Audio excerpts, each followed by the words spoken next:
Hey everybody, this is a real quick video in case you have Wyze Noise Cancelling Headphones and you need to do a hard reset on them. Now this is not a factory reset. It will not restore all the factory defaults and everything. Basically what it will do is clear and delete all of the pairing history so that you can set it up again. And because of that, before you do any of this, you're just going to want to go ahead and delete it off the app and then set it, because you're going to be setting it up again as something new. But anyways, there's two reasons you might want to do this. The first one is troubleshooting, basically. If you're having any issues with these headphones, not connecting to your device, not syncing with the app, not pairing with Bluetooth, otherwise not working.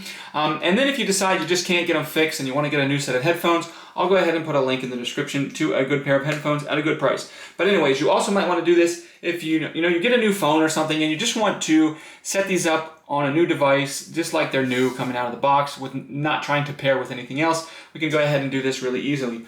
So all we need to do this is, like I said, the first thing you can do is just delete them off the app or whatever that you have them paired with. And then all you need to do is go in on here and you're just going to press and hold the power button for 7 seconds, and you can actually listen to the earphones while you do this. And when the headphones say Bluetooth device list cleared, you can go ahead and release the button, and now you can pair these headphones like they're brand new.